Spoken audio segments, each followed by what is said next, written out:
Welcome back to Histories and Mysteries Uncovered. In these videos we talk about crime, we talk about history, and we talk about mysterious events that are happening or have happened in the world. And today we're going to be talking about one of our beloved queens. But not just any, we're going to look at the reign of Queen Victoria. It was a long one. Before we get into this video, grab yourself a big old coffee and subscribe so you don't miss out on my upcoming videos. And a big thank you to my new subscribers, welcome. Queen Victoria was born Alexandria Victoria on the 24th of May 1819. Her parents, Prince Edward of Kent and Strafford. He was the fourth son of King George IV. Victoria's mother was Princess Victoria of Saxe-Coburg-Saalfeld. She was a German princess. Before marrying Prince Edward, she was a very elegant woman. As a child, Victoria's mother was very protective of her. Victoria thought she was being rather melancholy. She was isolated from other children. She was kept under the Kensington system. This was set up by her mother to keep her under strict and elaborate rules, making her weak and dependent on her mother. She was not allowed to meet people that her mother did not approve of. So her and her mother were basically controlling her life. She even shared the same bed as her mother. She seemed very isolated and disconnected from the world and other people. Victoria was well educated. She was privately tutored to a strict timetable. Her lessons included French, German, Italian and Latin, with her mostly speaking English around her home. Moving on, Victoria's maternal cousin, Leopold, wanted her to marry Prince Albert. He was the son of his brother Ernest, Duke of Saxe-Coburg and Gotha. Leopold set up a meeting, but William IV, he was the King of England and Ireland at the time, disapproved of him, so they didn't marry in the end. He wanted Victoria to marry Prince Alexander of the Netherlands. He was the second son of Prince of Orange, but the Queen Victoria liked the company of Prince Albert.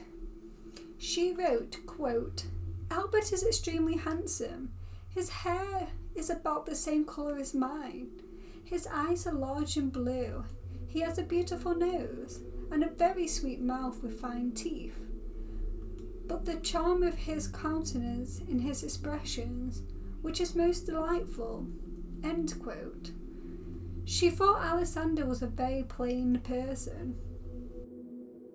Victoria wrote to her cousin saying, quote, "Best and kindest advisor, to thank him for the prospect of great happiness you have contributed to give me. In the person of dear Albert, he possesses every quality that I could be desired to render me perfectly happy. He is so sensible, so kind, so good, and so admirable too. He has beside the most pleasuring and delightful exterior and appearances you could possibly see." End quote. At the time, Victoria was 17 and she thought she was not ready to marry yet, so they did not undertake a formal engagement, with the assumption that the engagement would happen in due time. On the 24th of May, Victoria turned the age of 18, but unfortunately less than a month later, King William IV died on the 20th of June 1837. He was only 71. And Victoria wrote in her diary, quote, "I was awoke at 6 o'clock by Mamma, who took me to the Archbishops of Canterbury and Lord Conyngham were here, and wished to see me. I got out of bed and went to my sitting room, and along and saw them. Lord Canterbury then acquainted me that my poor uncle, the king, was no more, and had expired at 12 minutes past 2 this morning, and consequently that I am the queen."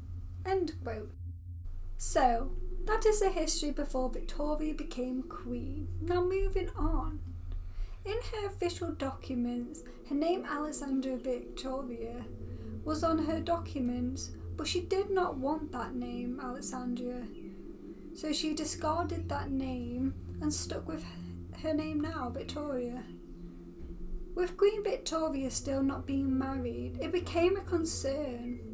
Because she was unmarried, she was meant to be living with her mother, but Queen Victoria was still not a fan of her mother because of the whole Kensington system. She liked Conroy, who Victoria didn't like.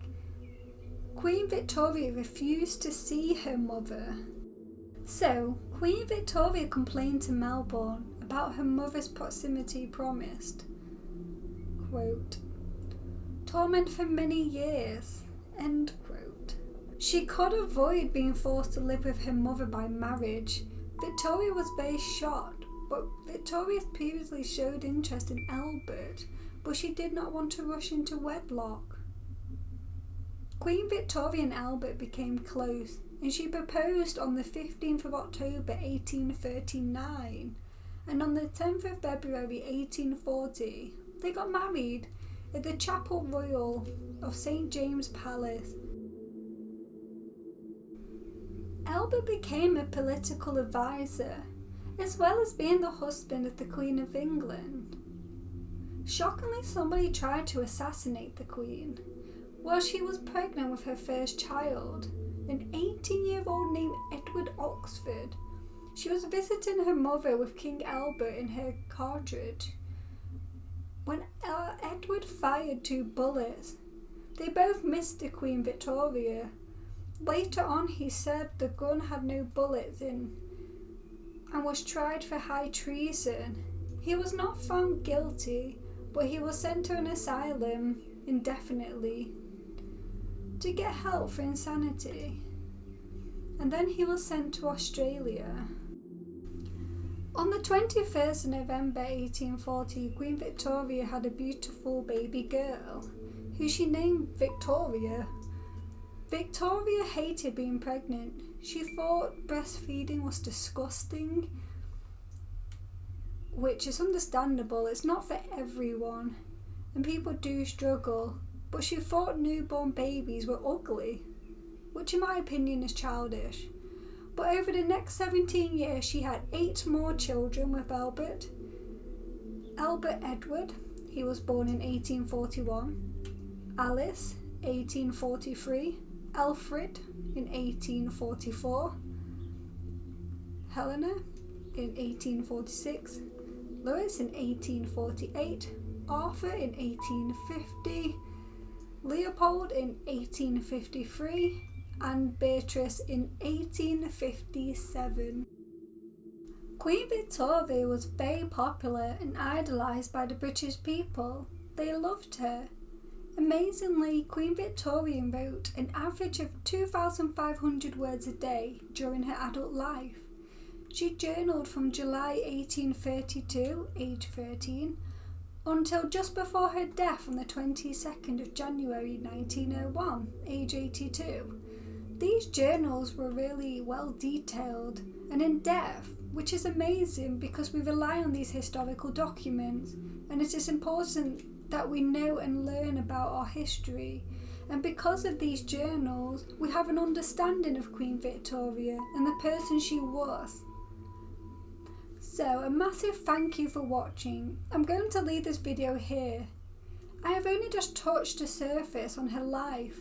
She did so much throughout her reign as Queen of England. She lived throughout the Victorian era, which if you watched my Demon Barbara Fleet Street video, you know this is my favourite era. If you like these kinds of videos, give this video a big ol' like and subscribe. Stay around, I upload every Sunday. Until next time.